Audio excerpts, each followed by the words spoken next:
What's up, Dolphins Nation? How you doing today? Today we're going to go in and cover day 3 of OTAs, which happened on Friday. First, Brewer was the one that was wearing the orange jersey. I'll pop up a clip of Brewer wearing the orange jersey on Friday of OTAs.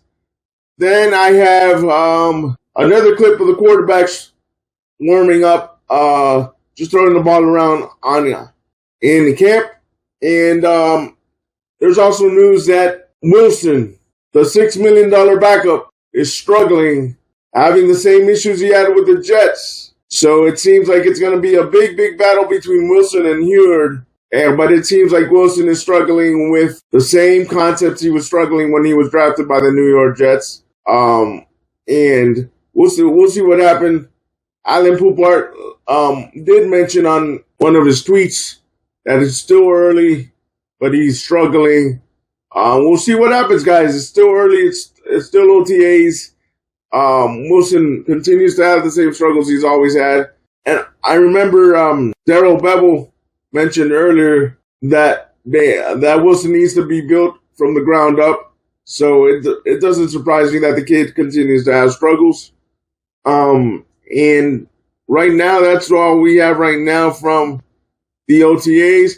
And then I'm going to also put up a small clip of Chubb hitting the pads and seeing how well he is after his double injury and trying to recover from his injury previous, not last season, because last season he did not play, but the previous season. Hopefully he can come back to form and be the Chubb that we know, along with Jalen Phillips. But I'll pop up the clip for you guys to see. And also, a little update on Jonnu Smith's situation from Ian Rappaport that was on the Pat McAfee show.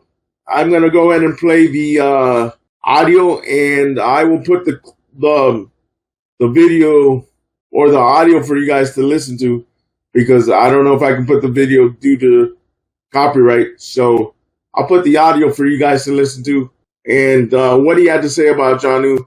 Also, guys, remember, the Dolphins don't necessarily have to trade Jonnu.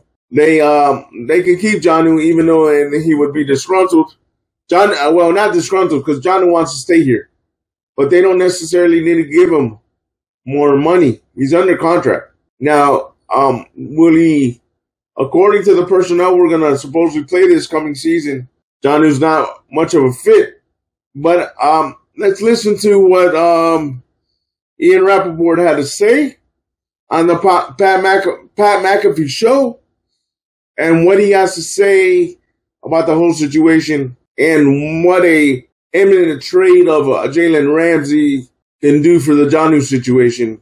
But let's see. I'll go ahead and play the clip, and you guys let me know what you think. And after the clip, I'll give you my final thoughts. Is Jonnu Smith getting traded, Rap Sheet? How much is this a serious situation here? Is this real?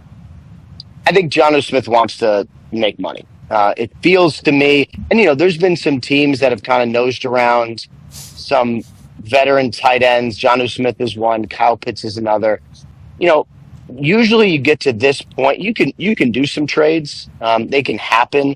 It's just a little more rare and a little hard to do. Again, it depends on how much a team wants to get rid of a guy. Like the Bryce Huff, Eagles are motivated to do the deal and basically move on for a player who didn't really figure into anything they wanted to do. It's different for Jonnu Smith because he is actually a part of what the Dolphins want to do. Feels to me like he wants more money and would like to stay. I know he wants a lot. We'll see what they end up doing. But again, going back to the Ramsey thing, if they are able to trade Jalen Ramsey, that's $21 million.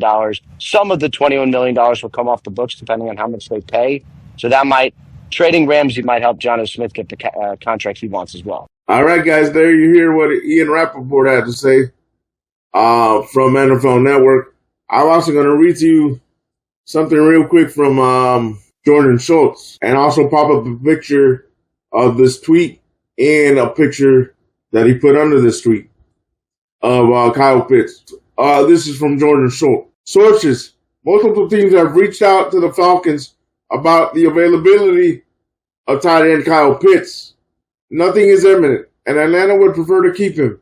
But I'm told it would take at least a day 2 pick to even spark serious talks. Are the Dolphins willing to trade Ramsey for Kyle Pitts and a 3rd or 4th round pick? What do you guys think about that? Would you guys be happy with that? Because a lot of people consider Kyle Pitts to be a bust based on where he was drafted. And would you trade Jonnu? Jonnu, from what I've heard, he's making $4-point-something million this coming season. He's looking to make at least $8 million per year. So I would be happy with the 3-year, $24 million contract. But are the Dolphins willing to pay that? Or are the Dolphins looking to trade Ramsey and then get another tight end that can open up the seams a little bit more and is a little bit better, even though people consider him a bust? Leave me your thoughts down below, Dolphins Nation, and we'll talk to you soon. Like always, stay positive, stay on your grind, and fins up. Peace.